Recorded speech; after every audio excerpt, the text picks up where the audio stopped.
Here at the Great British Flower School, we're combining our love of British farm-grown flowers with our passion for sustainable floristry. I really do believe that going foam-free has helped me creatively. It just frees up the mind. It makes you think out of the box, gives you more imaginative ideas, and that's what we're all about here at the school. We're not only banishing the foam, we're all about freeing up those restraints of the old-fashioned techniques that so many of us have learnt at floristry school. Between the both of us, we're combining our wealth of flower and business experience with our passion to teach others and make sustainable, natural floristry the norm. Whether you're just starting as a beginner or a hobbyist, whether you're a flower farmer or grower, whether you've done some kind of floristry before, we're here for you. We've got everything to help you on the way. So come and join us. Well, you saw there some clips. Hopefully you saw the video. Without the sound. I don't know why the sound didn't come out. And we had a lovely video there that Tom produced for us, but it just shows behind the scenes of what we've done for you on the courses and what's recorded and what's available that we're going to talk about later, and what we're all about really in our ethos here at the Great British Flower School. So yeah, perhaps we'll just go through onto the next slide and we'll take you on from there. Everything on our course is recorded here at the in the Clockhouse studio.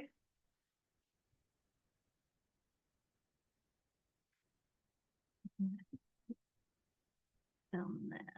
Yeah.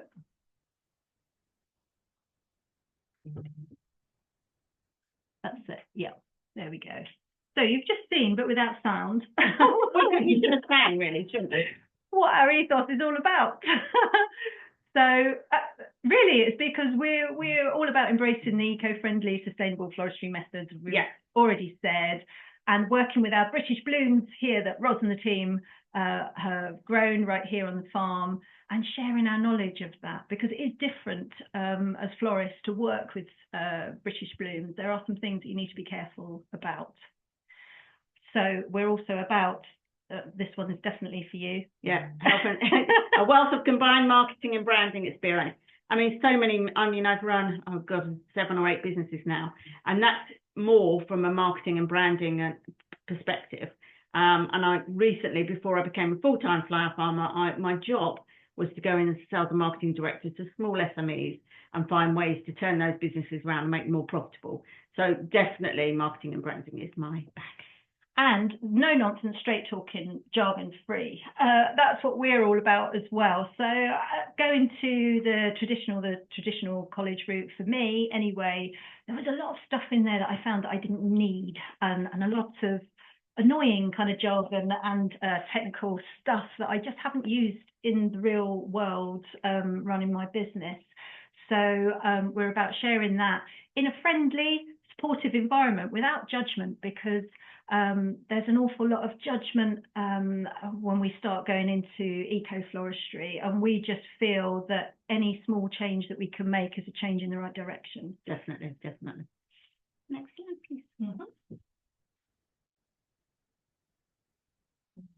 Let me trust these arrows now when I can see them. There we go. So we've got a question for you. Tell us about you in the chat. We've come from all different backgrounds and starting points. We've talked about us, but what about you? How would you describe yourself predominantly? Are you a hobbyist or beginner? Are you a flower farmer and a grower? And also, obviously, with a flower farmer and grower, you can also be a florist, but predominantly, where did you start? Did you start as a flower farmer, or did you start as a florist? Or are you a florist? So if you can answer A, B, or C in the chat, that would be really, really helpful. What are you? I mean, we all start somewhere, so we're all beginners somewhere. There are lots of A's. Lots of A's, lots of hobbyists and beginners. Good. Great. Well, welcome. We've got something for you, so that's good to know. How many flower farmers out there have we got? People that are growing? We do have a couple of growers popping up. I've seen some flower farmers cropping up. Hobbyist, although not a beginner. Okay. Yeah. Teacher turned flower farmer. Oh, that's quite common. Teachers and nurses. Yes. It's something about being creative and being outdoors. Yeah. And having spent that time. Lots of teachers and lots of nurses. Lots of people planning to move from A into B. Yes. Yeah. Yeah. Pippa, I'm a primary teacher. I went part-time last year to start my own wedding event floristry business. Fantastic. Well done. Right. Okay. We've got a real mix. We have floristry teacher. Oh. A, interested in C. C, trying to grow also this year. Yeah, someone else is a garden designer. Oh, brilliant. Yeah. So maybe like me, you started off there and then it all just got very CAD and software heavy for me as a garden designer. And I found myself more and more hours in front of the computer than I ever thought. So it's time to get back outside. Yeah, and I wanted to use my hands again because I was finding that I was doing I'd stopped drawing on the drawing board and it was all online, it was all software. So yeah, it's nice to do something creative, something with your hands, and to be able to grow your own and then work with your own products. That's amazing. That's a dream. Yeah. It's one that I can't do. I'm giving up on that. That's Ross's department. You will. But yeah. Next slide, please. So that's great. Yeah, keep telling us about yourself if you're still typing. Let us know. It's nice to know who we're talking to. So demo time for the first time. Let's get into a little demo. We've got 3 demos tonight, so just watch this space. Yeah. So, what we're going to talk about is what alternatives are available. What are the practical pros and cons? Are these methods reliable?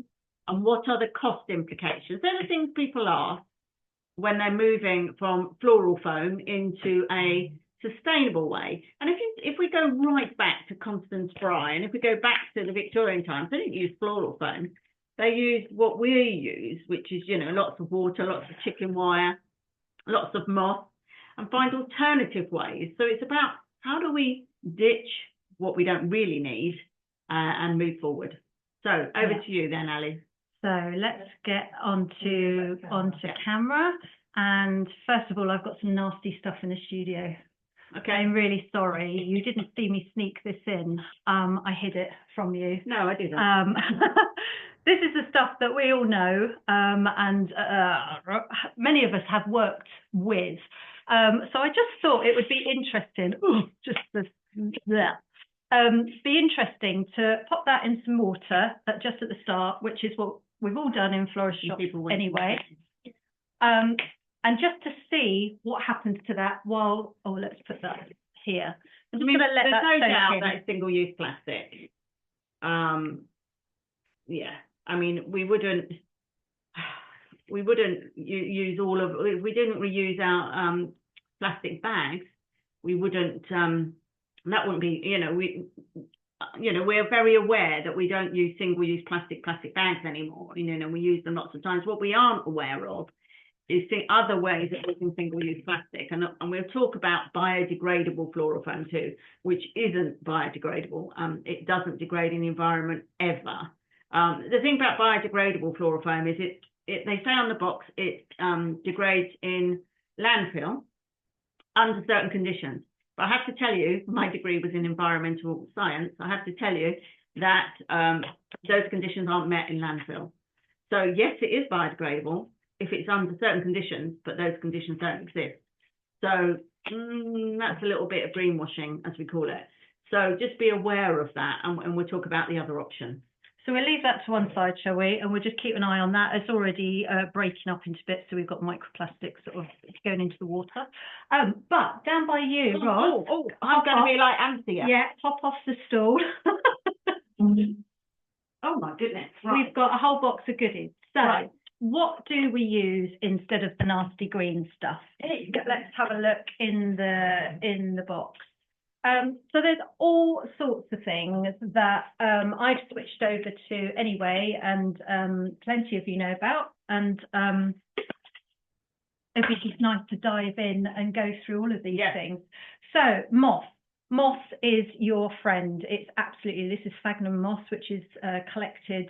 It is collected in a sustainable way. There have been studies, there are ongoing studies on this to make sure, because it does grow back very quickly. But obviously, if everybody, we cannot go out into the woodlands and start collecting moss. Yeah. But this is ethically sourced. This is Welsh moss. And there are places from Norfolk as well. You can get Norfolk moss, and it grows back really quickly, and it's harvested so that it's not too much of it is collected, and it can regenerate. But moss holds its moisture up to 8 times its body. It's body. It's not body. It's mass. Weight. It's weight. So it literally sucks up all these little hairs. It sucks up the moisture. People get really frightened that stems aren't going to last in there as long as in foam. Believe me, they do. They really do. And when I've struggled with it only in very, very high temperatures in the middle of the summer, but there are other tricks and things that you can do to get over that as well. Yeah. But what we go through in all the courses is how to prep the moss properly. So just grabbing some moss and trying to shove some flowers in, people sort of fall down with that. So we take you through step by step how to prep it properly, how to tease it out, how to get water in there, how to get air spaces in there, how not to damage your flowers when they go in. So everything can be used with moss that we would use foam. So we attach it to natural reeds.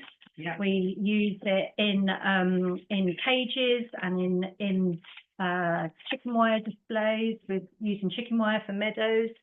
We use it packed tightly in these trays. Now, this isn't a plastic tray. This is an Oasis tray that you would use Oasis with. Yeah. But these are mechanics that I have used over and over and over again. So this is for event work where I'm going back and I'm collecting my mechanics.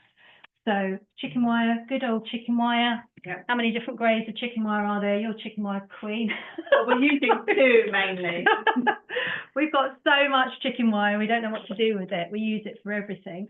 What about that one? That one's slightly... This is your shoe, isn't it? Well, no, this is my raft. Oh, raft. This is my raft. Okay. So this is one that I've been demoing with for a long time, so it's slightly falling apart, which, by the way, is a good thing, because that's what we want, is we want things to fall apart eventually, because this is the sort of thing that you can use for funeral work, especially... Like we've been to a green burial site, but it was quite strict. Yeah. It was really strict. So woodland burial. Yeah, everything has to be biodegradable. Everything from the twine to the bamboo to the wood to the moss, everything was biodegradable. It was a really interesting day out, wasn't it? Because it was really quite And actually for them, they don't want anything to last at all. They want it all to degrade very quickly. So these are palm leaf trays that I've built that on, and that's the raft. I do a shoe. I haven't got a shoe here with me. But you do a shoe. We call it the shoe because it's literally intertwined sort of sticks and willow twigs and things. And I sort of start off with a branching stem, and I create a lattice around it and weave in twigs. I know it sounds crazy, but it works. It creates a really strong base, and it looks like a snowshoe. It makes us think of a snowshoe. So that's why we call it that. But these are the biodegradable palm leaf trays that we use a lot of, don't we? These are great for just one tray. Would do a coffin top of around 3 to 4 foot. And then you won't even have to get into a kind of raft mechanic or anything. But if you need something longer, obviously you can join these up together. Or what's becoming more and more popular now are the modular coffin designs, aren't they? Which we do on our funeral course, because so many people want to break up a piece afterwards, after a funeral, and just not leave it at the cemetery or the crematorium. And take it as modular. Yeah, and take modular pieces home. And we've noticed a real difference, haven't we, in the clients and what people are asking for, especially for funerals. So anyway, that's that. Lots of other products. These are new things. Do you want to dive into the box? Yeah. And help me out? Yeah. These are what you don't want. These are what you don't want. Oh, no, look, well, you've got good ones, I've got bad ones. Right, so I've got the reusable cable ties. Yep. Which it says reusable, do not cut. Yeah. We reuse those. And they are reusable. They're brilliant. So these cable ties, I mean, we all know how useful these blooming things are. Big installation work, wedding installation work, that kind of thing. You're going to have to use these. And it's very hard to break that habit, but we have with these reusable ones. You basically squeeze the little thing and it pops open again. These are we've got these violet trays. So these are a recycled hardboard. yeah.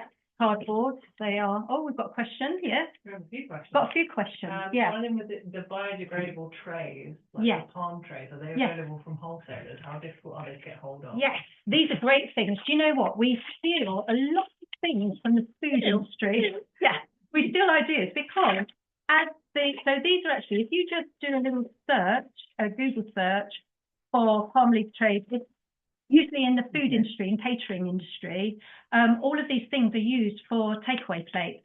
As the laws and restrictions got tighter in catering and takeaway, all these kind of things, you know, just like they got rid of all the plastic knives and forks, the cutlery and stuff. Yeah. So yes, these are brilliant. You'll find them in a catering place. Generally not in a florist wholesale, Raffia. actually. Twine. Raffia and twine. Eco ribbon. Take away the ribbon. wires. Be careful with ribbon, because there's Yeah. velvet ribbon, for instance. There's a velvet ribbon that is biodegradable and it's sustainable, and there's a velvet ribbon that isn't. So I know this is really complicated, but you have to see what's in it and what it's made of, because it might have some polypropylene in it, it might have some plastic in it. Just be really careful and check what it's got in it. But these, you're safe with these. Now this is what we're trying to banish. So it's not just about floral foam, but it's the overuse of all of these sundries, which are completely disposable. They get thrown away, they get used once and thrown away in landfill. So this is what kind of shocked me really, was why do you need a plastic pick to put flowers in? And what do we use? We use twigs. Twigs or kebab sticks, bamboo kebab sticks. And there's so much plastic in floristry. Yeah. I mean, you've all seen those funeral arrangements, which are either, you know, mum, dad, nan, or whatever they are, and they have the ribbon around the outside. Well, that's pretty awful anyway. But they have this as the backing. I don't know why you've got to back them, but you have, with this horrible, horrible plastic. Yeah. So no. Wreath wrap, we were told at floristry school, wreath wrap, back of your wreath. Yeah. These are something that I've found. Oh, you're having the right sales in I there. am. Yeah, loving that. These are another great alternative to the cable ties for bigger installation work. And it's a Velcro sort of tie really that can be reused. And when I'm doing big installs, so if I'm doing, you know, gazebos and archways and things like that, and I want to attach frameworks and sometimes it might be a chicken wire stuffed with moss or something like that I want to attach. These means that I can take them on, take them off again and again. Yeah. We don't need those nasty Biodegradable cups. biodegradable cups. Sometimes put vases in there. Tape. So tape has got a big Yeah. sort of question mark over it, and we do use quite a lot of floristry tape, and I still do use a little bit because sometimes you just can't get away with not using it. Sometimes it's just too useful. You Yeah. need a little bit of tape, but you can make a few swaps. So pot tape, unfortunately, is pot tape, and we Plastic. use a tiny little bit of it just to hold some chicken wire in place sometimes. Sometimes we try as much as we can to use string and twine to tie on, you know, onto Yeah. a vessel, but sometimes you just can't get away from it. But this is a good swap. This is instead of the Stemtex tape, which is a sort of a wax paraffin, this is a paper tape, and this is what I do use at the end of if I've made buttonholes or things to close off and sort of secure in some moisture. So that's a good swap that I love. And I also love these tapes. These funny, I always want to call them wasabi, but that's not right. It's washi tapes. Washi tape. Japanese washi tapes. These are paper tape that I love using. So if you're doing a bouquet, you can use tissue papers and natural papers and things, little tiny bit of this paper tape, and it can be pretty still. It doesn't have to be a nasty brown tape or something. You can get these lovely ones. At least it's biodegradable. We use lots of these plastic tubes. We use these when you've got, certainly this time of year, you've got stems, haven't you? And you've got, like, let's call it hellebores or something like that.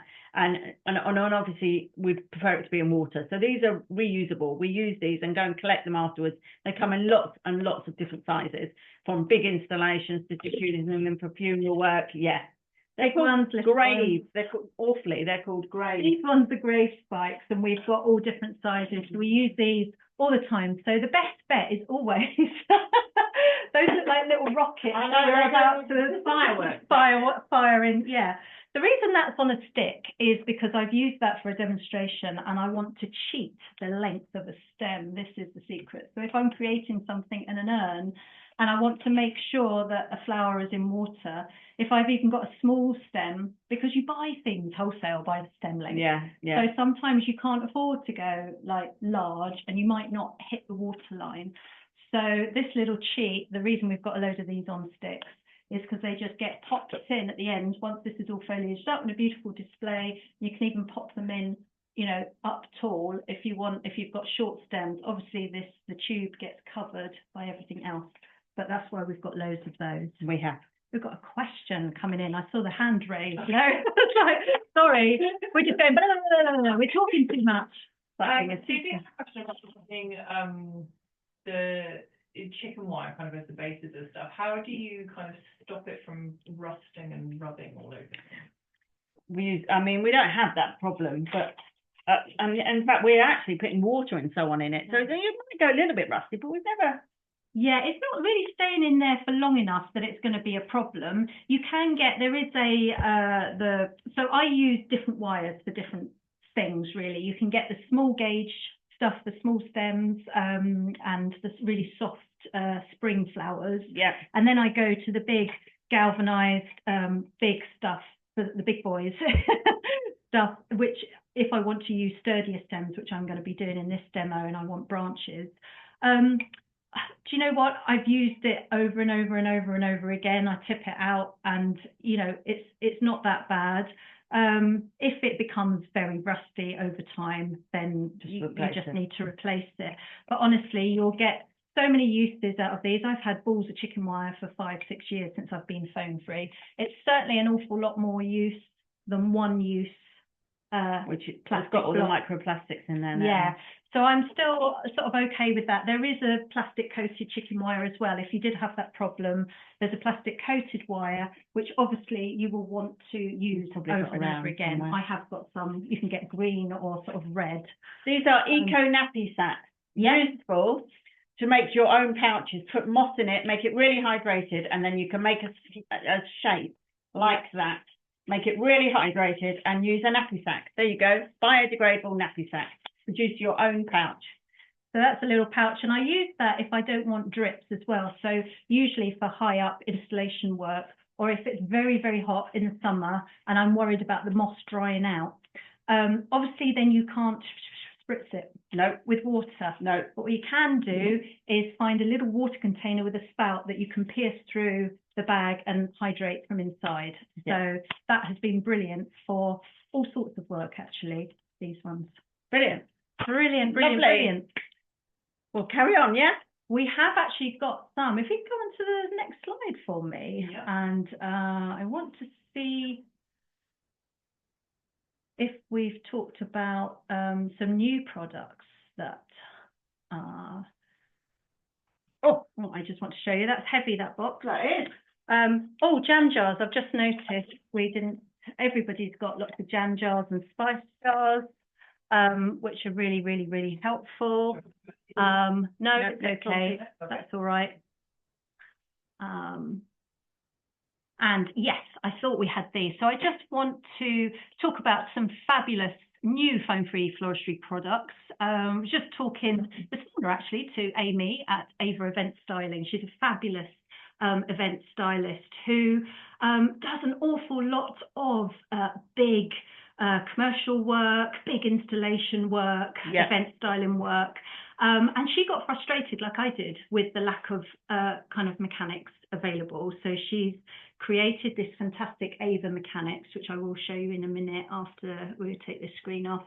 And also I want to sort of just put this up here. So take these two website details down, chat into Jennifer of Halosphere as another new product, which is predominantly We think for the home hobbyist for gift market, but it's a lovely new product of a type of flower frog, which I'm going to show you in a minute.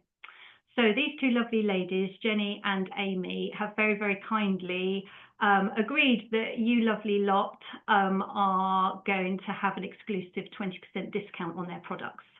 So get to it. Oh, Jenny, you're here. Hello, Jenny. Hello, hello, hello. So Jenny very kindly said that she's going to open the code until Sunday this weekend. And it's going to be on her Etsy site, which you will see through her website there, and it will take you through to Etsy. I'll show you the product in a minute. And Ava, Ava Event Styling, Amy, I want to tell you about her mechanic, which currently is sold out. It is so popular, it's literally gone bananas. But she is currently creating some more. So if you get in touch with her, she will make sure you're the first to know and get 20% off there as well. So I'm not sure Amy was able to join us tonight, but yeah, Jenny, thanks for joining in the chat. Perhaps we'll show just very quickly then these lovely products. So these are the helispheres. So Jenny has lots of different kind of products like this. Some of them are beautiful ceramics and sort of porcelains and things. And this is a kind of lower cost version of this recycled plastics material. I hope I'm saying that right, Jenny. She'll be watching now and making sure I do this right. 100% recycled acrylic. So this is a type of flower frog, really. So we didn't talk about flower frogs yet, but I want to explain. Yeah. So a flower frog is literally a pin device that sits at the bottom of a vase or a unit. You can get them in plastics or in metal pins, quite heavy. And that's one way of arranging stems, which I'm going to show you. So Jenny has very kindly given us these to show us a slightly different way that you would, these are a lovely little gift or something, you know, for a home or hobby market. You pop them on the top of your jug or a teapot or a cup, and it literally separates out the flowers like that. It's got those whole positions. So instead of all the stems literally jam-packed in and rubbing against each other and damaging themselves, and you don't need foam. It's going to open it up. Fresh flowers and dried flowers. Lovely little gift. Yeah. So and this has come over from Ava Styling. Looks a bit like a rabbit trap or something when I first saw it. But actually what it is when you're doing big installation work in lots of different sizes. So, you know, you're obviously going to put it up like that if you're doing a big installation around a church or something. But you don't need to use floral foam. You can put moss in here. Yeah, no problem at all. So this is one that I kind of mocked up earlier, and this is definitely for if you were doing, you know, if you're doing the weddings, this would be a perfect. This is top table size registrar table. If you're a home hobbyist, this is a great sturdy thing that you could use on a mantelpiece for Christmas, for all those heavy stems, you know, like all those big conifers and things. This is what you need, is something weighty, because this is coated steel. So it's going to last forever. As we say, Amy designed it because she was frustrated by lack of products. I've just flowered up and foliaged up a little bit there. And you could also stuff this with moss in the bag, like we showed. Or you could use agrawall, which is something that we haven't shown yet, but we can. We will do. Yeah. So lots of things there. So I did promise. Thank you so much to Amy and to Jenny. Two beautiful products. So yeah, pop along to their websites and make sure you get in there and grab yourself a nice bargain with a bit of a discount code just for being one of our lovely members. Okay. So, yes, please.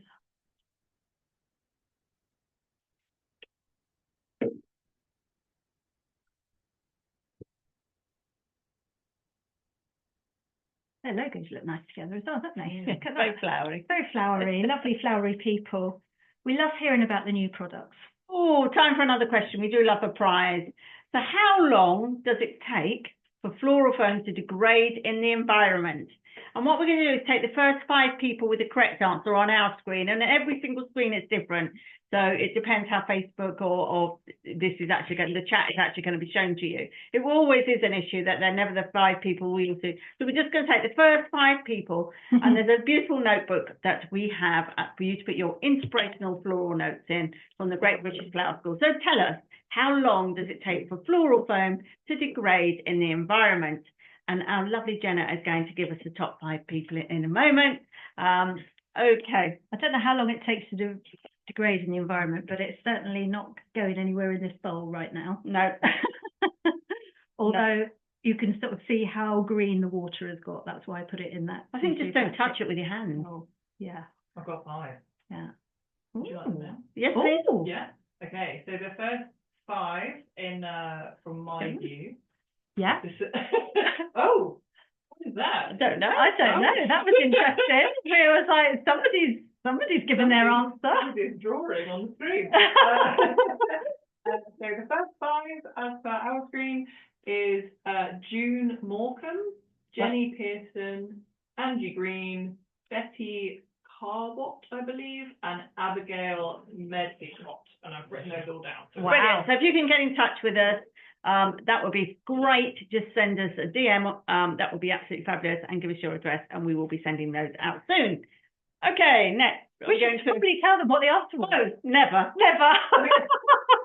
So the answer was never, which seems remarkable, really, for a product that is used that's, you know, literally thousands and thousands of tons of the stuff. Microplastics will just stay in the environment, unfortunately. But we do have alternatives, and I promise you it works. All these methods have been tried and tested for years, and if it hasn't worked, I've rethought it and done it a different way. Yeah. But there is an answer for pretty much every scenario. I haven't come across any kind of scenario where I've had to resort to floral foam. Okay. So ready for a demo then, Ali? Woo, okay. Yes, this is one of our first ones. We've got another one coming up in a moment. Yeah. So we've got 2. So back to you guys. Yeah.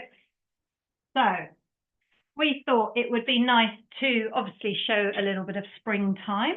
Perhaps if we clear the decks a little bit and get rid of some of these bits and pieces in front of here. So everyone likes a bit of spring. It smells gorgeous in here. And I thought, what better than to create something very easy that everyone can do at home in just a very small little bowl, a little ceramic bowl, and just have fun with it and show you how to have fun with your flower arranging. So I briefly showed you these frog pins.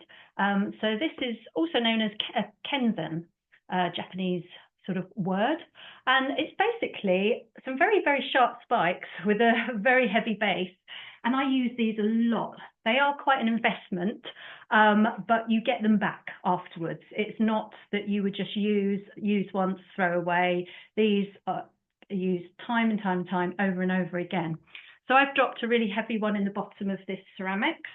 And just because I want to go large with stems tonight, and I want to use all these lovely blossoms, I've secured an extra little bit of chicken wire in the top, like that. So that's the start. And I just need to find the watering can. Oh, there we go, found it. And we're going to top this right up. So I'm going to build a framework first. And while I'm building, feel free to ask some questions, because Roz is on hand for that. And Have you already stuck the frog down? Actually, this one is so heavy that I don't need to. I don't even actually need any floral putty or anything.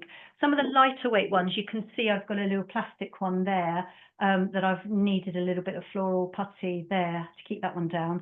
I find with these heavy ones, they sink to the bottom and they really hold their weight. So when you're using a flower frog, important point to note, square cut, blunt, straight cut across the bottom. Usually when you're cutting anything, it would be an angled 45-degree cut, but you'll find that won't sit on the pins quite as well. So I'm going straight in with some very funky looking catkin branches, some willow. I'm just going to create a kind of framework shape to start with. And I love starting with branches because you can just make it look really funky straight away from the start.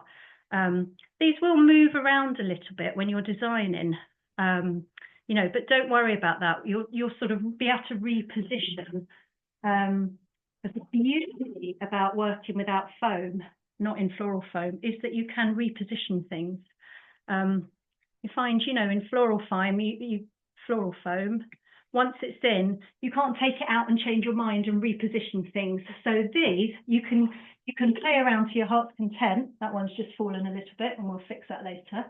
And it really doesn't matter. So that's what I love about going foam free, is being able to change my mind, quite frankly. In terms of moving things around in the pins, once you've decided where they are they secure? Yes. So it feels, you know, you can sort of really feel, I mean, perhaps I'll do one here like this out of water. You can feel when you push it in, it's not going anywhere, you know. You can really jab it in on top of the pins. When you've got smaller stems, you can actually go in between in the side as well. But these ones at the moment are just holding. I'm going to put that there. Look at that. It's so solid. You know, it's unbelievable. So yeah, but you can reposition. But I can sort of feel, you know, I'm pushing it in and I can feel it sort of getting pierced onto a stem and finding its own position. I don't know what I'm making here and what shape, but I'm looking at each stem as I'm putting it in and just deciding when I place it where I like the look of it. I'm trying to go in all different directions. Yeah. You up on, not you, me, sorry, me. the display. Is it a bit harder to see at the moment? Yeah, okay, we can do that. Log, do you want the log? Oh no, we need that log for the mic. If we have a different log. Okay. Find me a log and we'll put it on top. Here we are. Ah, perfect. Hopefully that's a bit better. Is it a bit difficult to see? Is that better? Is that working? Is that a bit clearer? Yeah, I can find another one, I think. I might be able to. Okay. So do the pin grips come in different shapes at all, or are they all kind of round? Yes, no, you can get square ones and oblong ones. You can have fun finding all sorts for any vessel. And actually, you know, you can use 3 in a row. So if you had a nice long dish, you could pop 3 in, 3 little round ones. I've done all sorts. They're fantastic when you've got really shallow bowls that you want to create a beautiful shape with. I'm loving this. What do we think of this springy catkins? This willow. So I'm having fun with this because it's creating some really wacky shapes. And I was hoping I would be putting some flowers in the middle of a kind of open shape like that, but we'll see how it wants to sit. Karen says she likes the natural way that they're falling. Yeah, they're all going a bit wonky. And the cat as well. Yes, lovely.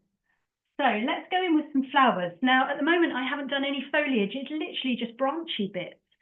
So what I'm going to do is I'm going to work my way around with some of these spring flowers. So I want to find those pins and slot them on. So I've got that lovely sort of ranunculus there, not sitting, there we go. So what I did there, it wasn't holding it exactly where I wanted to. I just squeezed the chicken wire closed a little bit to make it sit where I wanted. And we're going to fill this bowl up with beautiful narcissi, ranunculus. We've got so many different lovely scented spring flowers, spoilt for choice. And I'm going to go in at different angles just to make sure they're not all facing forward and all sort of looking at you. So I tend to sort of look at the shape of things and decide you know, if they're going to be staggered, where it's going to sit. And of course, just remember, it can always be repositioned. So if I don't like it there, we're going to whip it out and put it somewhere else. How we do, ladies? Okay. Asking the questions. Right. Very busy typing.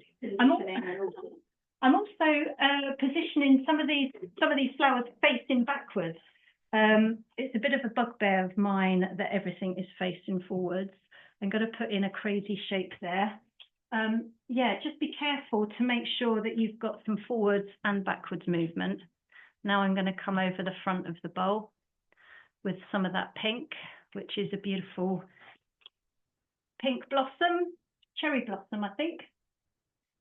Right, let's go in with these. These are all from Roz's farm and they're hiding underneath. Sorry, I nearly forgot your flowers. Oh, look.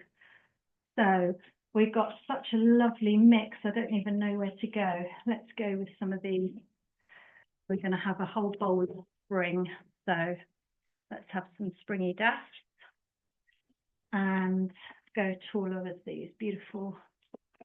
The smell is divine, isn't it, in here? Yeah. You were sneezing earlier. We were getting a bit worried that you're allergic to flowers. Like, that's really not going to work. Got some of the forsythia going in. I'm going to break up. Liking the colour combo. Do you like the pinks and yellows? Yeah. I wasn't sure. It's a bit of a brave choice sometimes to mix up because it's kind of safer to go yellow and white, and everyone does yellow and white because it's kind of safe. And I thought, well, let's not go safe. Let's put some pinks in there. I like playing with colour. I think explore. It's important to explore. And you can sort of take things out and go, does that look right? Does that look right? We'll put a darker one in. It's nice to have some things in groups and at different levels. So I've got this strong yellow colour coming through, and it is drawing the eye a little bit. I'm looking at on the screen, and I feel like I want to go up tall just to give that a bit of an accent point. I've gone a bit crazy with that, but I like it.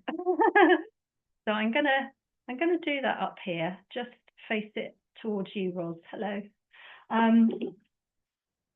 Just that's got quite a strong line going up there. I'm not being too fussy about it. I mean, I don't really agree with the rules and regulations of floristry. I feel 357. I don't like 357. We don't do triangles. We do a little bit of it. I mean, we do a bit of proportion. So I'm kind of thinking about the height of my bowl, and I do want to go sort of 2/3 higher than the bowl. I mean, that one does kind of stick with me. In fact, I want to go higher now. So I think proportion is important, but not rigid rules. Been a few more questions about chicken wire in the bottom, and how is it kind of more ball shaped in there, or is it layers? Oh yes, interesting. Okay. Right. So this is there you are. This is. Can you see it? Can't really see on camera, can you?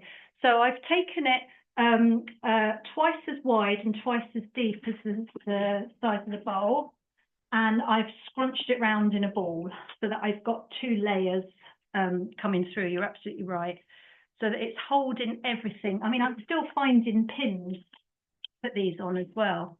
They're going really nicely into the pins, but the chicken wire is just like an extra bonus layer, which is keeping everything in place.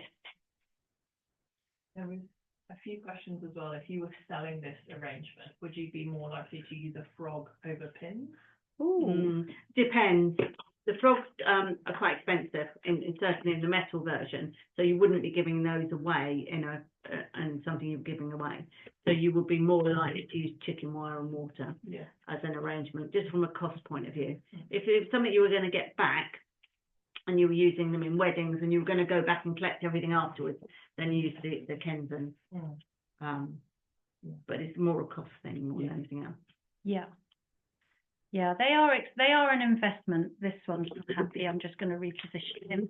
They are an investment, but oh boy, they're worth it. I absolutely love my froggies. I wouldn't be it without them. It just gives you so much more freedom to work with. I'm loving just being able to create what I want without worrying about it creating a hole in foam. I just feel it gives you more space in a design as well, because don't forget, with floral foam, you have to cover it all up first with foliage. It takes a lot more, Yeah. so a lot higher cost. So have you noticed I haven't used a single piece of foliage in this design? Not a single piece.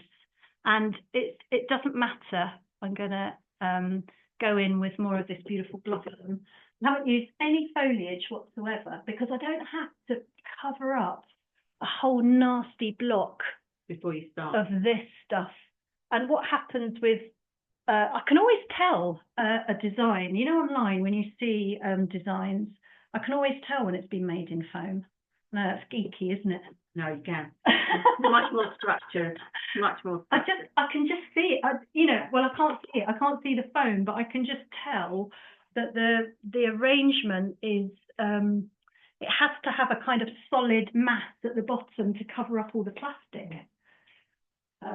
It's interesting that you say that, because Samantha said the space between the flowers really enhances the design. Oh, yes. Thank you, Samantha. That is exactly what we're aiming for. And a tutor once said to me, actually it was a garden design tutor, said you've got to allow space for the butterflies to flip between flowers. And that has always kind of stuck with me, that a little bit of space is a good thing. So we call it negative space. It's hard to see sometimes when you're designing, so I can't really see it at the moment, but I'll take pictures of things and stand back and sort of half close your eyes, and you can sort of look at the spaces in between everything. So I think we're nearly done here. I'm on the first demo, we've got another one. I'm sort of overfilling now, you see, and this is when you have to know when to stop. What I would really like is if these guys would go up taller, but I am going to probably leave it there. I can't quite say, oh, I want some yellow, as she says. I want some yellow down the bottom. Can you see how the yellow colour has kind of disappeared in this section? So I'm going to do a little bit of pastel down there. Oh, gorgeous. You're inspiring people. Am I? Yeah. Juliet Good. is going to go and collect from in her garden tomorrow. There you go. Oh, good girl. Brilliant. Don't get caught, will you? Nothing that you're not allowed to have. Full permission. You did. I did. I did go and, well, I didn't have permission for that quince, did I? But I'm going to use some of that in the next one. Oh, so I would really like to build this even more and even more. I haven't got time today, but it looks pretty as it is. But you can go as big and wild as you want, and just work with the stems. You know, which way is the stem going? Which way does it want to go? And if it's not quite going the way you want it, whip it out and try it somewhere else. So I'm just going to do one more thing at the front there, and then I'll flaff with it a bit before we go on to the next. Technical term, flaff. I do a lot of flower flaffery. Yes. How would you still work with chicken wire if you were using a glass vase? Well, yes, I do, because I think it doesn't have to look messy. You can get away with it if you're just quite neat and tidy with it. I've done a little tiny ball of chicken wire. I've kind of, if I know it's going to be seen, I just don't scrunch it all up and I make it quite sort of tidier. And you'll really find that once, you know, I mean, you can hardly see it on camera, can you? It's just very hard to see. I can't even see it in front of my top. Once all the stems are in there, you know, it's really not. I think we get a bit obsessed with whether we can sort of see things or not. Can you see the mechanics? And that is something that's taught to you at floristry school, that you mustn't see the mechanics. You mustn't see the mechanics. it's actually really elegant to have like a flower frog sitting in the bottom of a porcelain bowl with just 4 stems in it. And you see it in Japanese floristry all the time, where the mechanics are seen. So I don't know, if you've got, you know, if it really worries you, you could do a lot more foliage in there. But yeah, even in glass. The suggested using chicken. Oh yes, you can. Yes, good point. Very, very, very good point. And that is attractive. It looks pretty as well. Yeah, I haven't got any at the moment. I did have some. I used it all up. Brilliant. Yes, there we are. We're doing another demo, aren't we? We're going to leave that there then. Yeah. We'll leave that for now. So there's spring in a bowl, we call it, a little compote bowl. You can use anywhere, any kind of flower pot. This is just a plant pot holder that I've decided to use flowers in.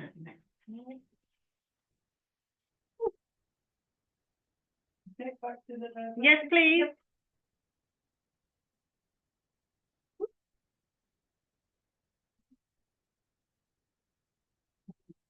That one, I moved it. There we go.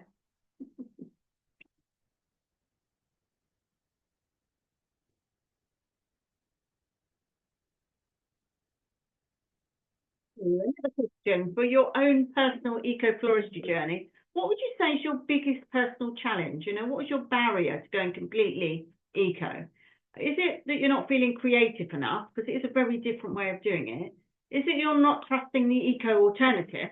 There's lots of people do have problems with agri-wool, and we can talk about that. That you're worried about the business side of things, that you're worried about the competition, because there's little doubt that when you're using Oasis or floral foam, it's very quick. So it's about how you get up to speed with other alternatives. Yeah. And not having enough clients or exposure. So, you know, are people asking for sustainability or eco, or are you promoting yourself as an eco person, or would you if you haven't yet? So what do you think is, if you could put in the chat your own personal eco floristry journey, what would you say your biggest challenge is? Is it knowledge? Is it, you know, or something else? Just tell us what it is. That would be really lovely. Lots of people are saying hey. Not feeling creative enough. Okay. That makes me so sad. We hear this all the time. And honestly, I do believe that everybody has got a creative side. And this is not this isn't like people say, oh, you're so good at it and you just do that and it can be taught, it can be learned. These are techniques and you can play with it. And I think if you just throw away the restraints and don't have all these blooming rules, 357. Triangles and 357s and blah, blah, blah.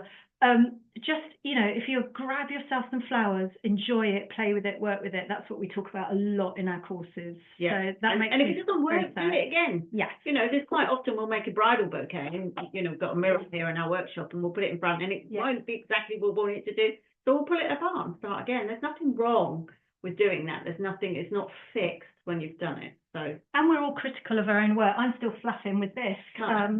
Because, you know, I'll go back to things over and over again and everybody sort of thinks, oh, have I done that right? But, you know, people will love your work and just be confident. It's about gaining your confidence in that area. I think. Next one, please. Quite a few people are talking about cost. Yeah. And thinking about, you know, the eco methods that we've been talking about, but where to kind of find them and source them from and that kind of thing. Yeah. Confidence in designs and also getting arrangements to last. Yeah, that's always the biggest thing. I mean, that's one of the things I said, getting arrangements to last. Because when you start off, don't forget a lot of it's in water. Yeah. And if it's not in water, it's in moss, which is equally hydrated as well. And as long as you hydrate your moss and it's very aerated, then it will be as good as using Oasis. Don't forget the Oasis dries out too. Yeah. It has this sort of fallacy that it holds a lot of water. Well, it does to a point. And also a lot of what we do is in water. I mean, there's nothing better than doing a churn or a big wedding installation that's actually in water. And that's, you know, that should be your number one go-to. Yeah. Oh, I have my churns here. We have churns that we use quite often at weddings, and we put buckets in the top and we fill them with water. Yeah, same as that. Same as the urn that we've got on the desk that we'll show you in a minute.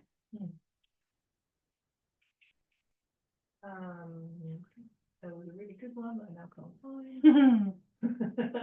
the confidence to unlearn. Yes, yes, yes. Isn't it terrible that we've had bad habits? And I was the same, you know.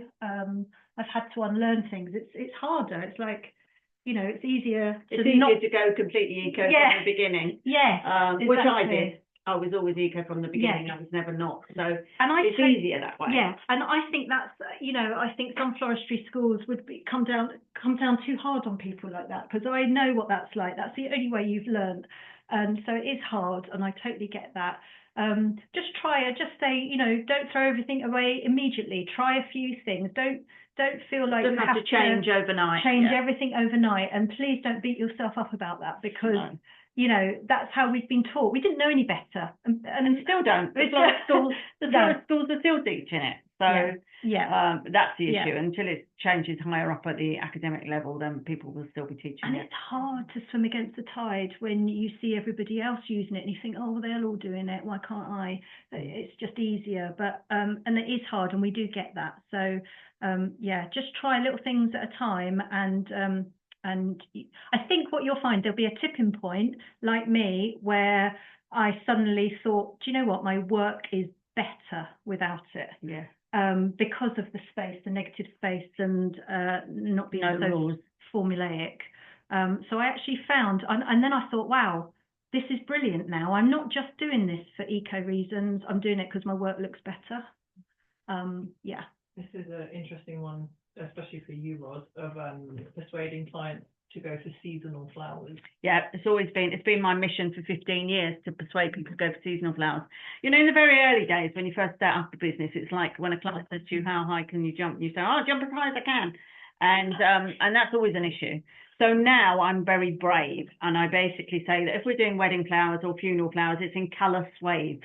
And I think, to be honest, a lot of clients don't understand the word seasonal. I mean, I had one today where they want seasonal. Now it's a gardener, it's a funeral arrangement, and they want it to be all seasonal, and then ask for hydrangeas.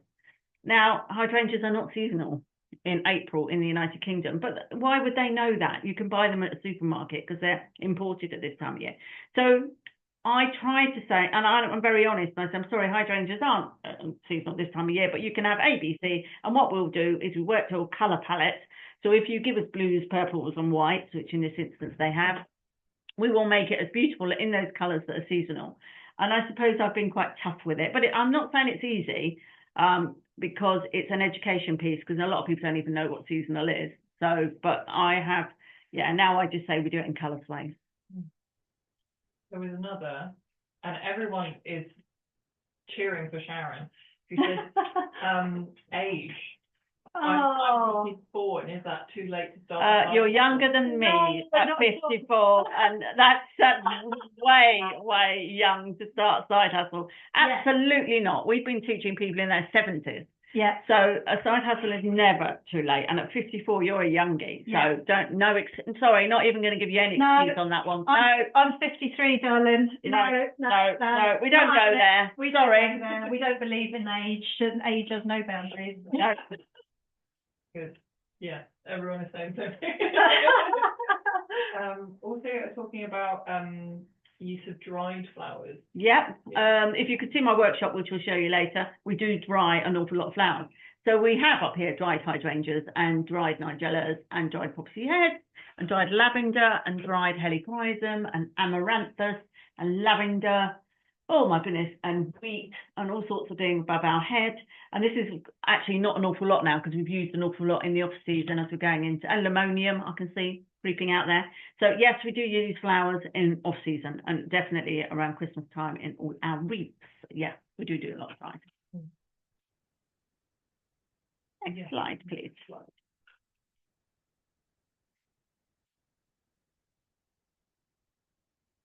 So just a little bit, I know some of you are here for business, some of you want a side hustle. I just run through these ones, and you can obviously watch it on replay, because a lot of you aren't here for business, so I don't want to take your time up. But we firmly believe you need to work on your business as well as in your business.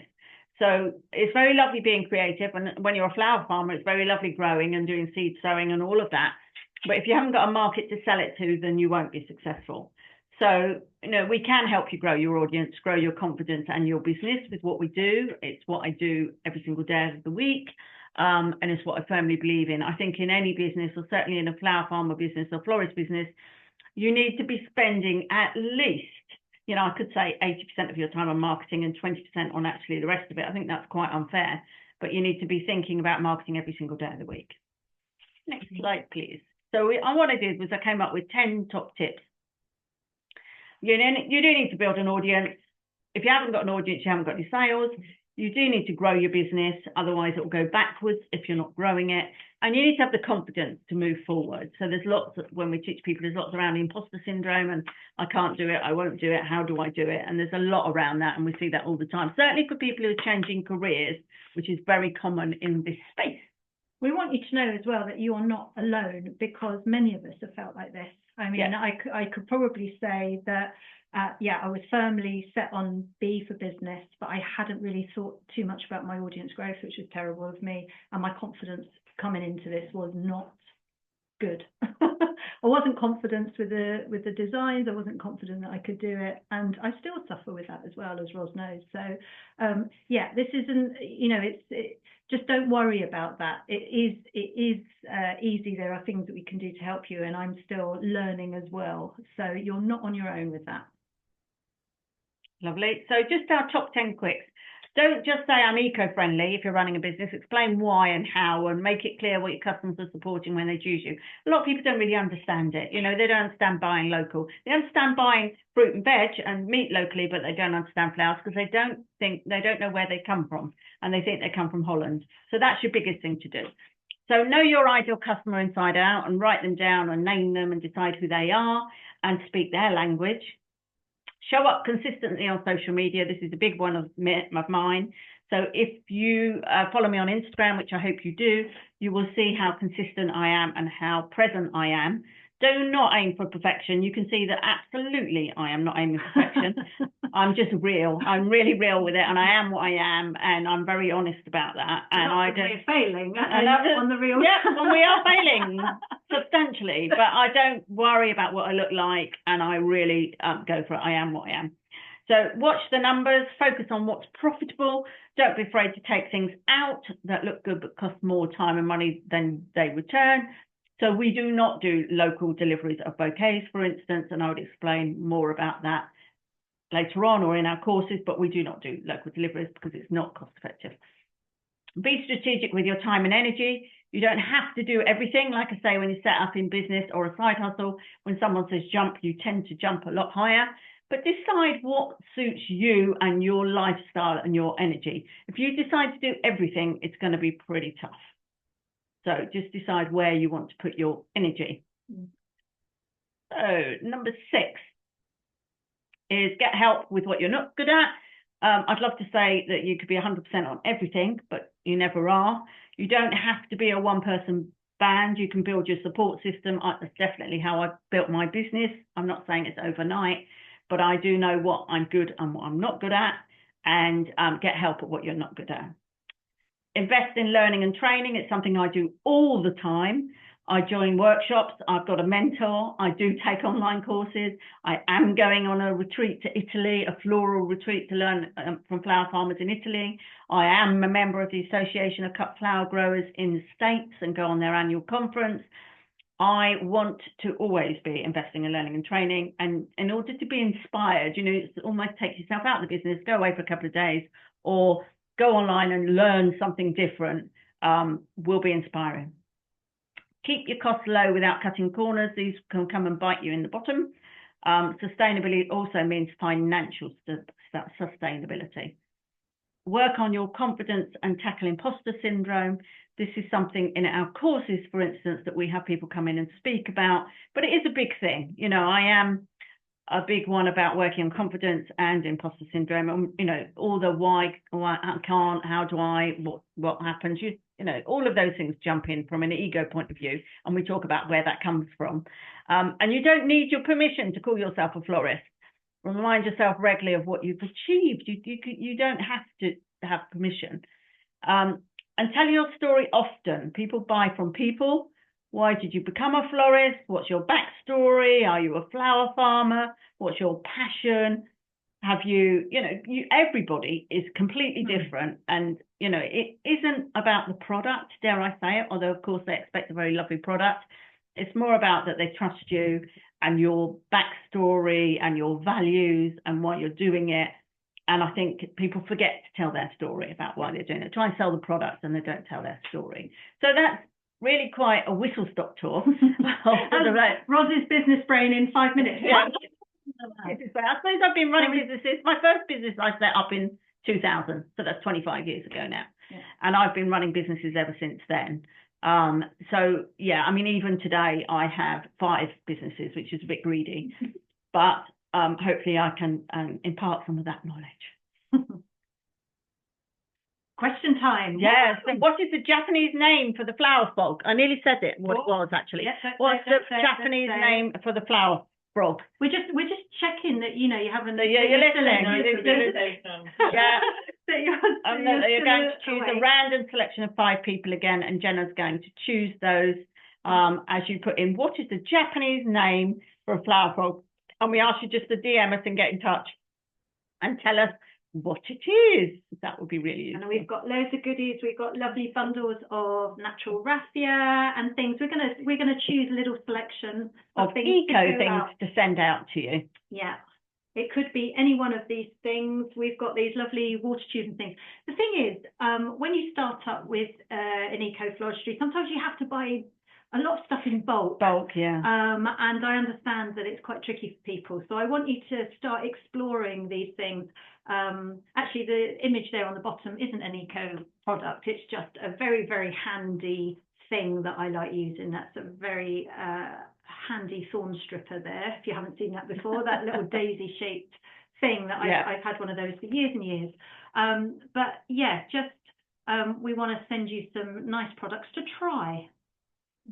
So does anyone know, can anyone remember what the flower frog was? A lot of people can. Oh, there you go. Well, it wasn't that difficult then. Yeah.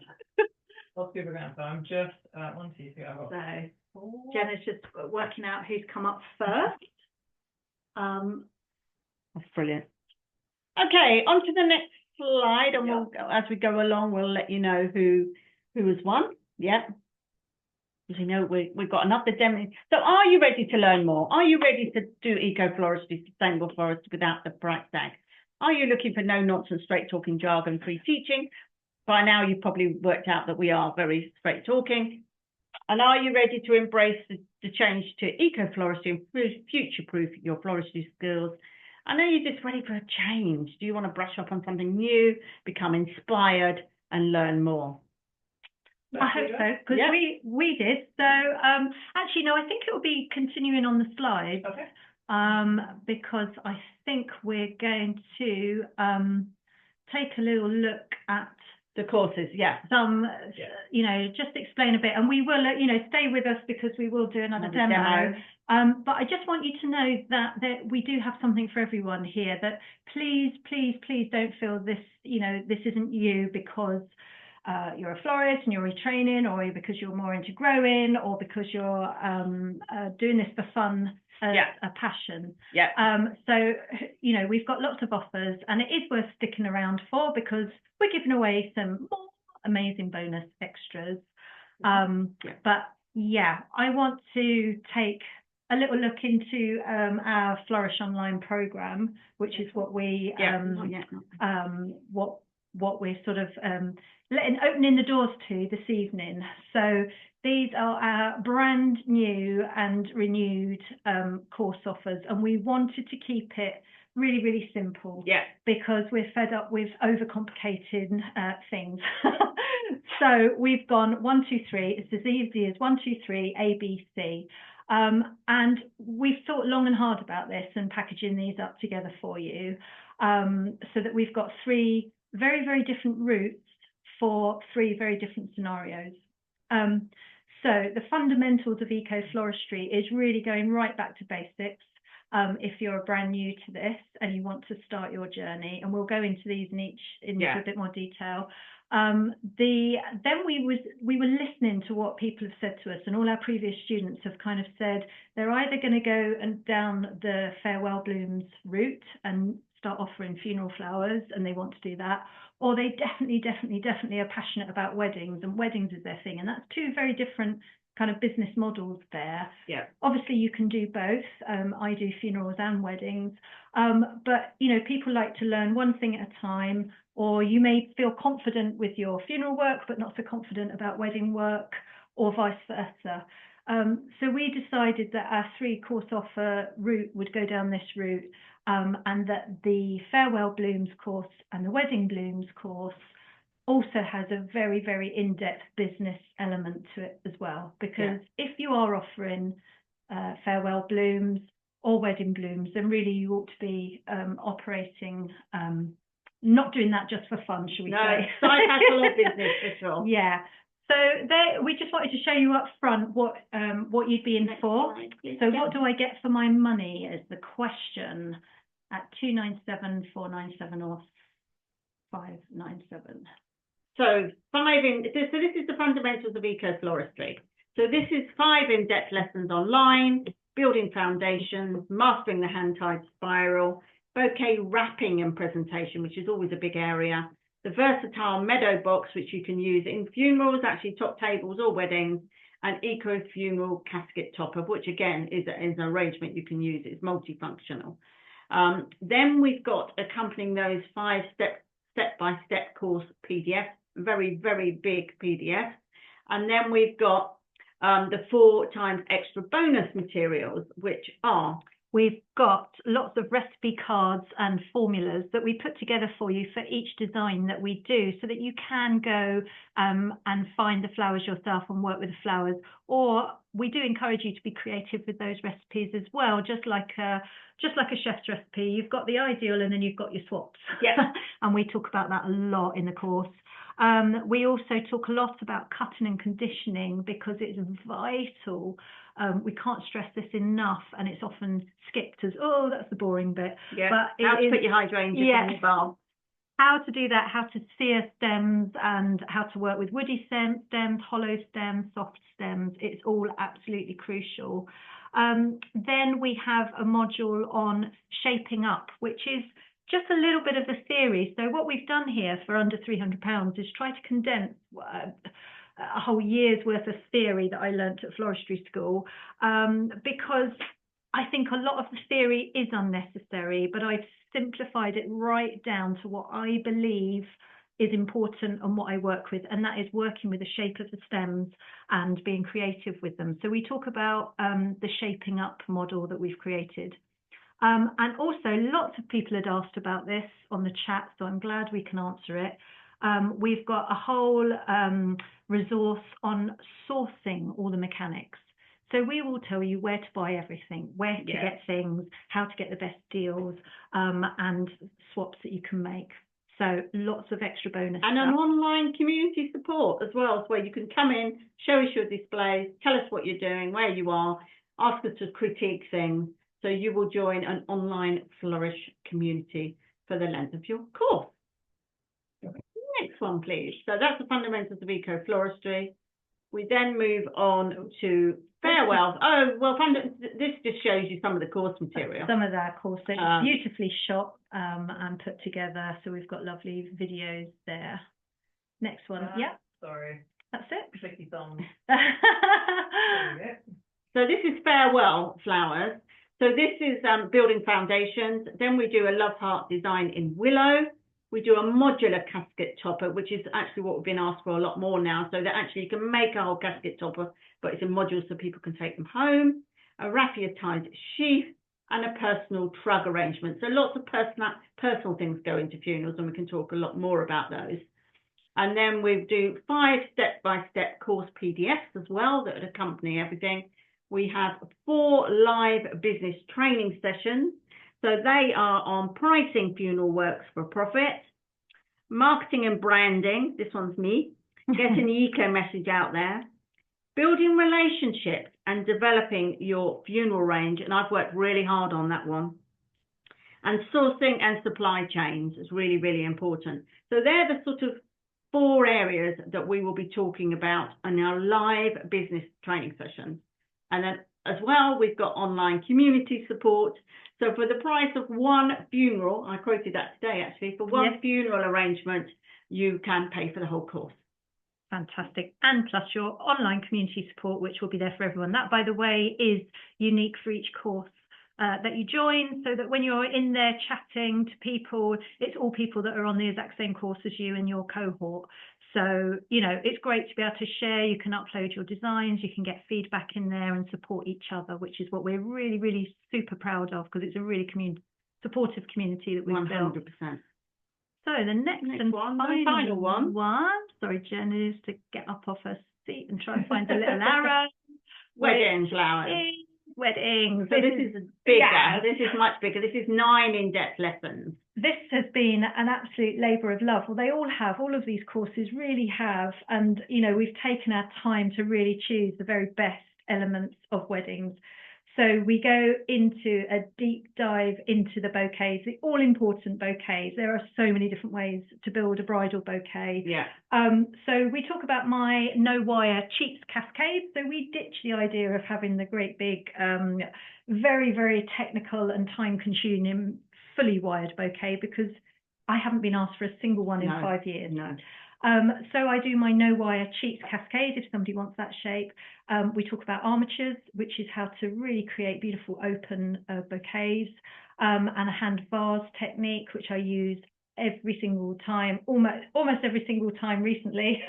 It's become really, really popular as sort of top-facing bouquet.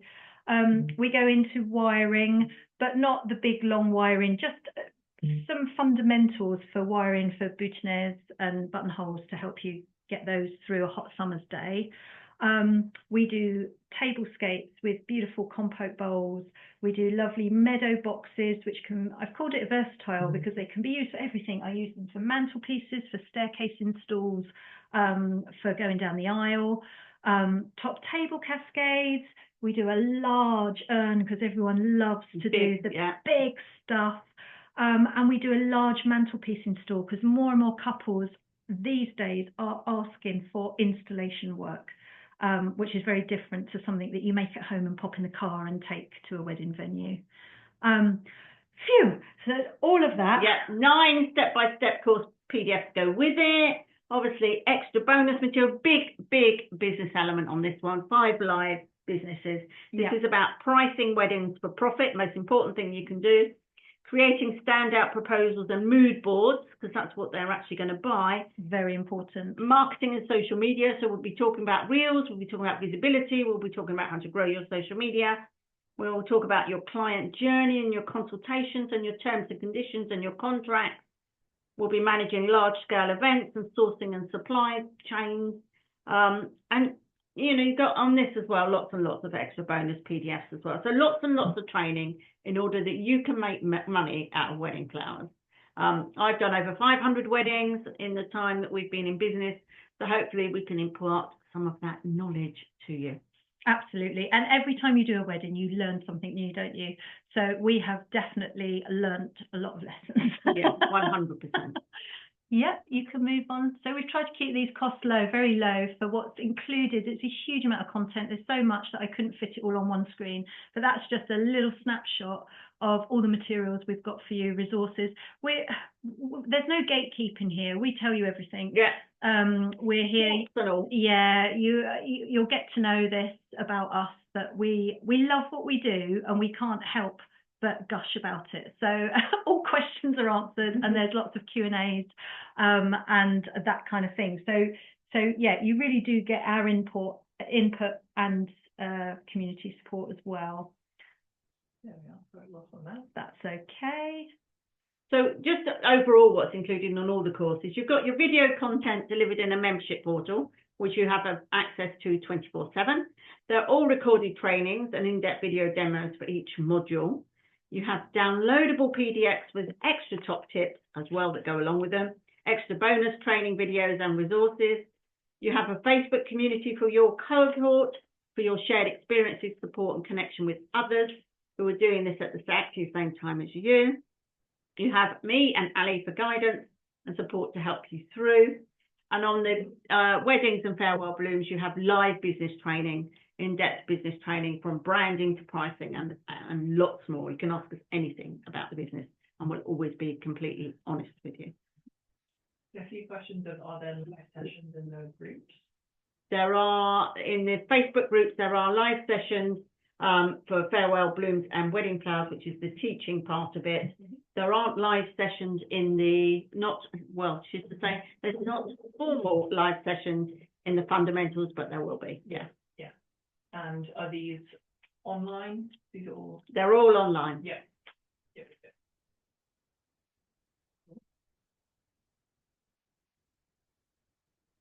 Yeah. Oh, we've already talked about this actually. Yeah, Yeah, so this is Right. just recapping. It can be there for you to look back over of what's included in the business modules for each course. I think another demo time. Wow. We'll have to go super quick. And then Jenna's going to put the links in the chat you have, Yeah. so you can have a look. There's very, very full pages for you to go and look at. So you can absolutely see what's included in everything. Is the fundamentals suitable for complete beginners? 100%. Absolutely. We take you right back to the beginning. Don't even worry. We go right back to basics. We're going to teach you how to do a hand-tied spiral. We're going to teach you about cutting conditioning. Yeah. And it's step by step and right back to basics for fundamentals. Everyone that's done that course absolutely loves it, by the way. So we've got some testimonials, I think, of people that did it last year. So very quickly, because I know everybody's been here for such a long time, but you want to see another demo. So we're going to do, as quick as you like, this beautiful blue. Ooh, it's a bit wobble on there. Do you think that's going to be all right on there? Yeah, right. This beautiful blue jug. So little tip for you. If you are to pop your blooms straight into a jug, this is filled right up to the top with water. If you're going to pop them straight in, you're going to only have a certain height, a restricted height. That one's actually quite a tall tulip, but it's going to restrict your height quite quickly. So a little tip, if you want to get taller and bigger in your vessels. So the little golden rule ratio is try and go, you can go, almost a third, 2/3 to a third. You can go really quite tall and quite wide. So this is what I like to do, is a little ball of chicken wire. I've got the red one here. This is the plastic coated one. You can see that.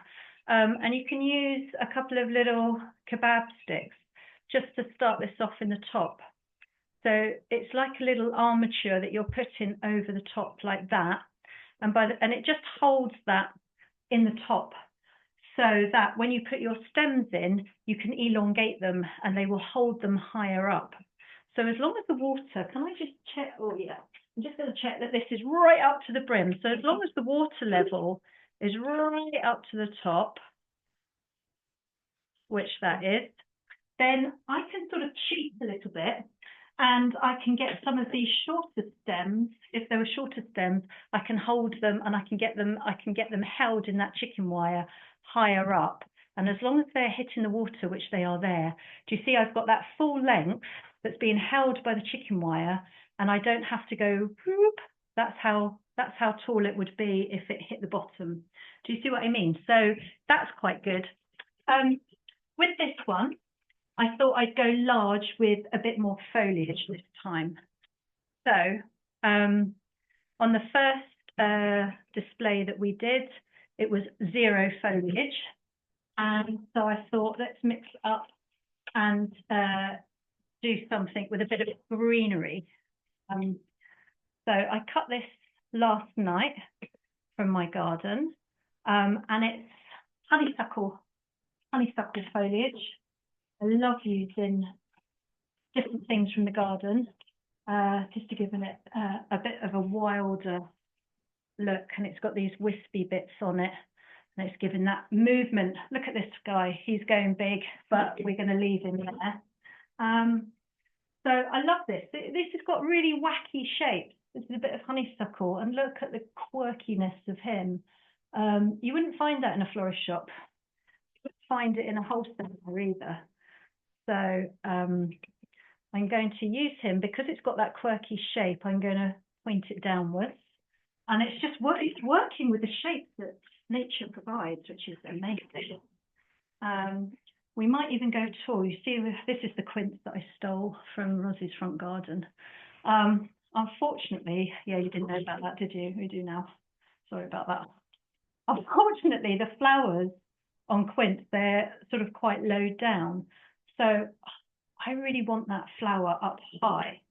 We're going to do another little tube. These are some of the water tubes that we showed you earlier. So the second way that you can elongate a stem is to pop it on a water tube. Whoops, and it got tangled in the dry material above my head. So that's elongated the stem twice the length I've got now. So I'm going to cheat and get that quince right in there because I want to see these beautiful flowers. Now, obviously, I've got a little bit of tube there that needs to be hidden, and that's okay because we've got more of these quirky stems for hiding. So I'm going in there, and that's already hidden. And then we're going with beautiful spring, a little bit of spring. I'm going to try and do a speed display here. So we've got spirea going in, one of my absolute favourites. Really quirky stems as well. Look, funny little turny, twisty turns on the spirea. So we're going to turn that and just work with what you've got and see which way it looks nice. I'm going to work that one coming forward. So we've got a bit of forward movement. And I'm going to fill this up. Now, right at the end, these little kebab sticks can come out. So at the moment, it's holding everything higher for me. Do you see how much elevation I've got in the design? This one is a bit crazy, but I quite like it. We'll see. We'll decide if he's staying or going. Right, so for this one, I thought it'd be lovely to have some of these gorgeous tulips. Look at those. Absolute stunners. And this is where the tulip length is quite short, but look, I can go in the top of my cheat of my chicken wire. It's held it up, but it's still just hitting. I've got water up to here. So it's just hitting the water line. And remember, tulips grow in the vase as well. One of the only ones. Are they the only flowers that keep growing? So, yeah. They still, yeah, you have to place them sort of slightly lower in a design because they start growing. Clever little things. Right. I can hear you whispering like you've got comments that you want to say. Right, I'm going with the natural droop of some of these tulips. We're not going to worry about it. Sorry, am I taking too long? A few people were asking, how do you deal with tulips in a vase? Yeah, they are, Roz. You talk about that one. I'll talk about tulips in the vase. Right, Yeah. so when we're picking tulips, we're picking them with the bulb. And we're storing them like that and not putting them in water, because the moment you put them in water, they're going to start growing and developing.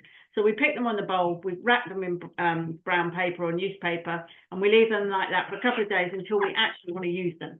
Then we would cut the bulb off the bottom if we're selling them wholesale. And then the tulip is obviously going to droop, isn't it? Because everybody knows that tulip goes like that. So what you do is up here, on the top of here, you just put a pinprick through that top of between the stem and the top. Just put a pinprick, so then the water will come straight up from the bottom, it will evaporate and will keep your stem.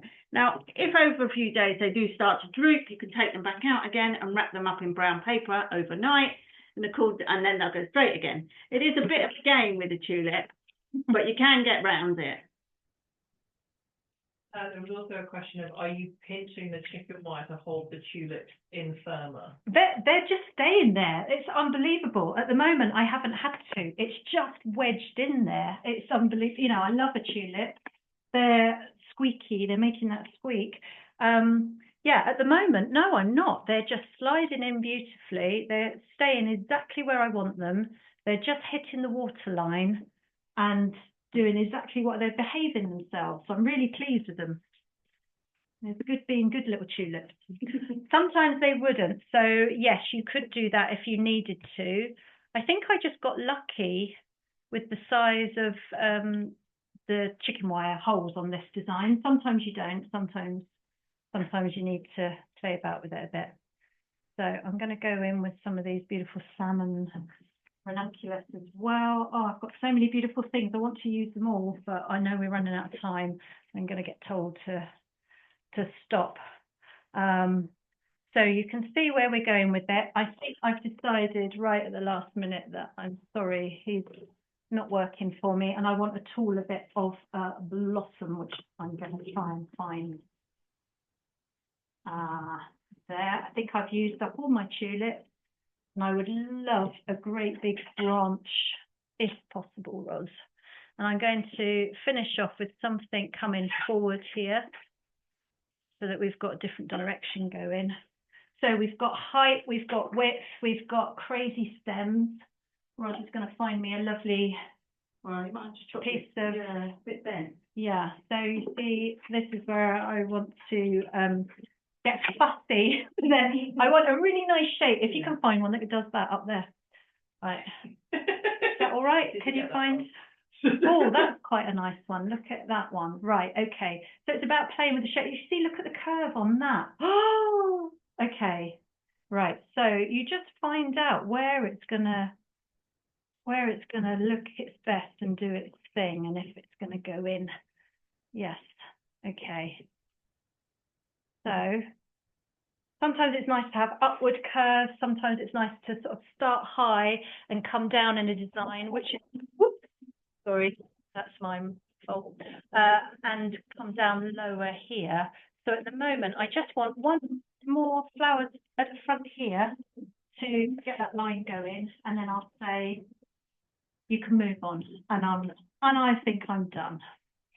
I'll just finish playing with it a little bit. That's it. I'm going to pop one in here. Ross will start talking again, and I will keep flower flapping for a little bit longer. There we go. Do you like the height? Yeah, and the dark pink as well. Oh, that one's flopped forward. So I'm back onto the... Yeah, please.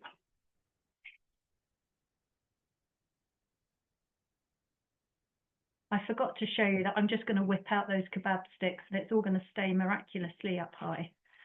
But you have to believe me. It did. There. Just a couple of frequently asked questions. You could go back and look on these about the courses. So I live outside the UK. Can I join? Of course you can. It's online, and we're recording everything. So it goes in a portal that you have access to for life. So that's the next question. Do I get lifetime access to the course? Yes, you most certainly do. Do I have feedback and support? Yes, you most certainly do. And can you pay in installments? Yes. When you go onto the payment page, you can see the installment plans for the weddings and the funeral course. Next one, please, Jenna. Can I buy more than one course and progress through them? Yes, absolutely you can. If you want to do that, let us know. I'm not sure which one is right for me. Can I talk to someone? We're always here for you to talk to, so you can get a call and talk to us to make sure it's right for you. Will you get a certificate at the end? Yes, you will. There is the Great British Flower School certificate, which will be awarded when you finish the course. So some feedback, just as you would expect, and I think a couple of people here have already mentioned in the comments about the courses that they've been on and the fabulous feedback we've received. So hopefully you will be able to catch up on some of those. Will be really good. Next one. Yeah. And then if you, there's more. We'd like to give you even more for signing up and registering tonight. So I've seen some of you already have, so thank you very much. If you join us on any course by midnight tonight, you've got a couple of hours, we have these super offers for you. We're going to send out an Eco Trial Starter Kit, which is worth £25. We put together a lovely box for you to get started with. We're going to do a live design with Ali design, a me design session with Ali, which is basically what we're going to do is give you a recipe, tell you what to get, and then we're going to do a live design with me evening. Yeah, so, can't wait for that. It's going to be really fun. Really fun. And then one more additional free bonus tutorial will be added as well. So we'll give you an additional one of those if you book by midnight tonight. So if you can't do that or you want a little bit more time, what we're going to do is go until Sunday. And there are 2 bonuses. So there's 3 now if you book by midnight tonight.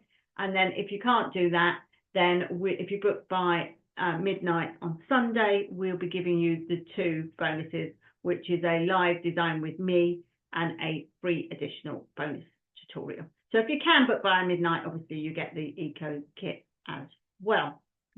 Next slide, please. Yeah, we've done that one. And that's till Sunday night. And then these are the links. Probably best, I know we've been putting them in the chat, but if you could take a photo of it, just so you know, they've all got the same, thegreatbritishflowerschool.co.uk, and then it ends with the fundamentals of eco-floristry or farewell flowers or wedding flowers. And I know Jenna is going to put them in the chat and we'll make sure you get those. But a good idea is to take a photograph so you've got a photo of it.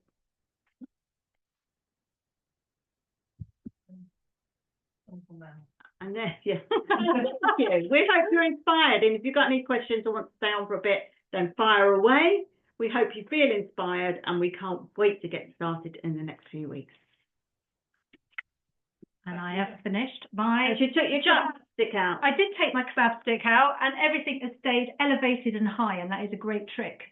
So, yeah, we're showing you all our secrets. That's very clever. Florist secrets, we should have called it. But yeah, that's a technique that you can all try at home. Please do have a go. And just know that if you just free yourself up, you can see how easily and quickly that was whipped together. 5 minutes, 10 minutes. Yeah. Just, free yourself up with it, and that's what we're all about. So, yes.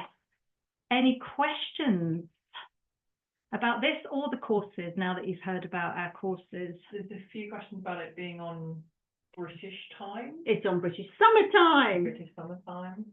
But it's all recorded and put into a portal. So the videos, of course, and the tutorials you can watch anytime. Anytime. So that doesn't matter. So when you're doing a wedding or the funerals course and you want the business live, they're all recorded, or we're on British summertime, which in the US, if you're in the US, is halfway through. So Eastern summertime is Eastern time is 5 hours behind us at the moment, if that helps. Yes. People asking about the kebab sticks. Do you like my kebab sticks? Yeah, they have come out. They're just wooden kebab sticks. So I'm going to lift this whole thing out now because it's not wedged in anymore, and you can see there that's all been held with the chicken wire. Look, it looks like a bouquet. Could be like a wedding bouquet. So that is all held in the chicken wire nicely. It just means that it's given me that freedom to get the height. If I'd gone straight into that jug, everything would have just gone zoop down, and everything would have looked like a rounded. What we always try and avoid is the ice cream cone design. It just looks like a blob on the top. Yeah. So yeah. So I did take out these sticks. One's fallen out there now that I've playing with it. But I took those out, and I'd be able to get those all back in again. She said.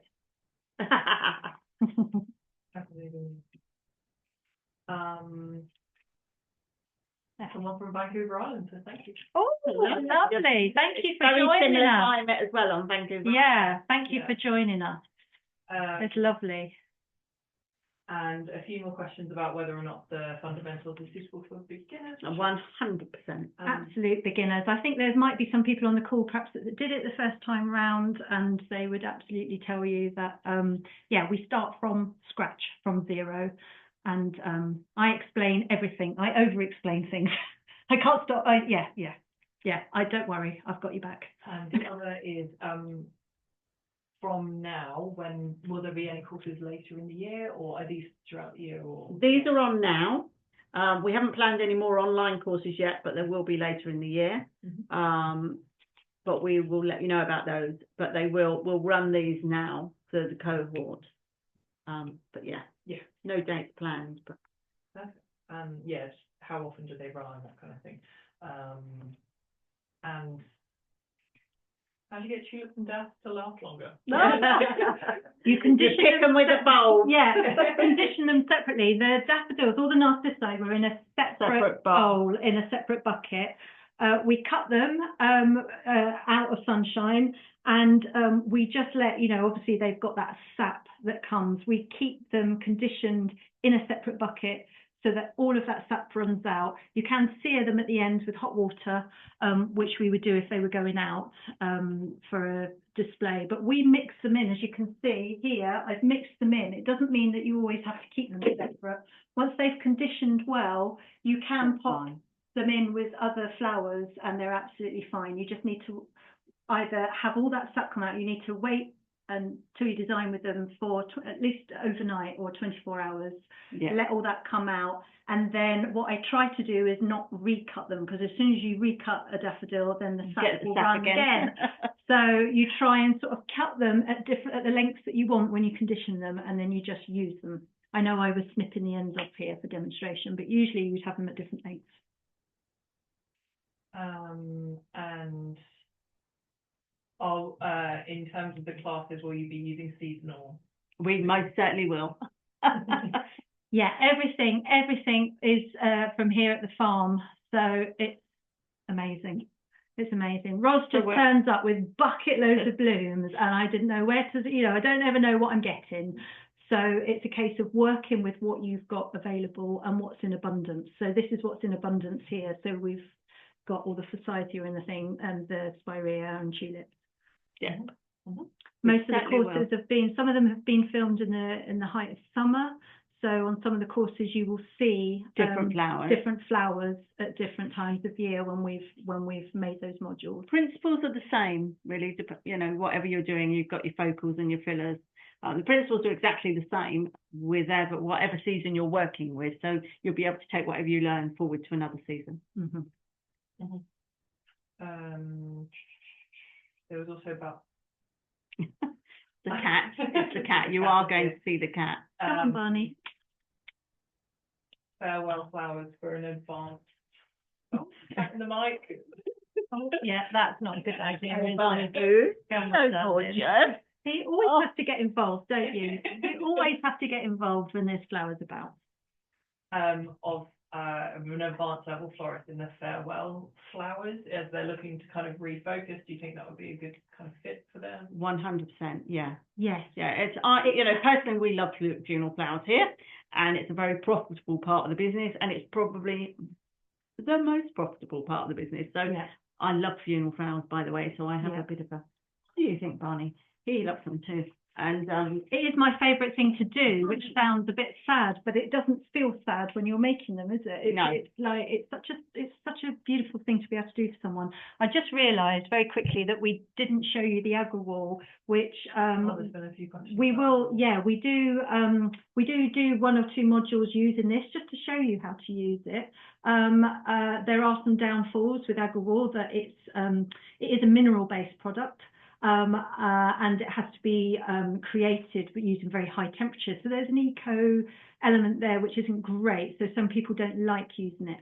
However, I think it is a good alternative to floor foam if you're going from foam. And there are more products coming on the market. I've been talking to a company in the States, based in California, and I'm going to be part of their trial. They're releasing a new product called Floam with P, and I've just done a blog for their website, and I'm part of their trial. It's going to come to the UK this summer. It's taken them years of development, but basically it's a foam which is completely biodegradable. So we'll tell you more about that too, but you spell it with a P. It's very strange. PHOAM, isn't it? Yeah, and, Floam. Actually, and we were hoping that we'd have some available tonight. It's still in production, still not there, but we will be getting our hands on some, so we're excited about this. This, I think, is a good alternative. It can be used in the Ava mechanics as well, or in troughs or in cages. Yeah. And I think if you are struggling to transfer, to move away, then it's still, in my mind, it's still got to be better than this god awful stuff. So don't put your hands. Don't put your hands in. Don't put your hands in there. Don't spill it everywhere. But this is still got to be better, despite its downfalls. When you can get hold of it, I have used it on occasion, and I found it really good. And it hydrates well, and it keeps stems in position. Yeah. At the end of the day, there's two things that we need for our flowers. We need to keep them hydrated, and we need to keep them structurally supported.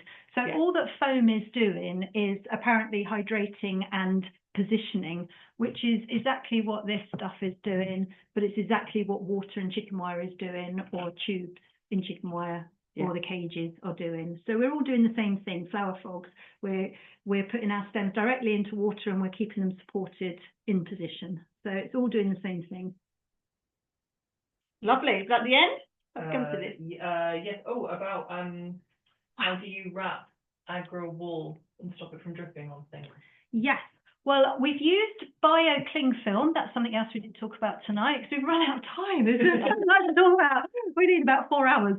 I have used biodegradable cling film if you want to.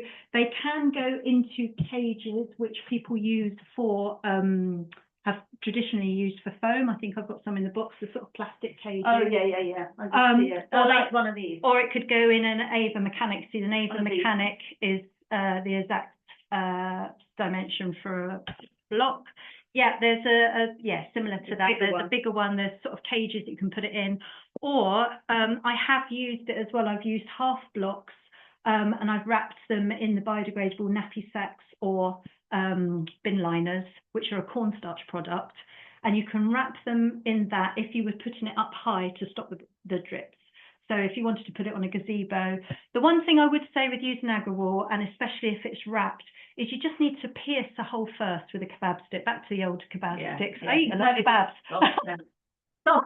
You have to do that. Your wooden kebab skewers. Maybe we should put a load of skewers in the free boxes. Make a hole first.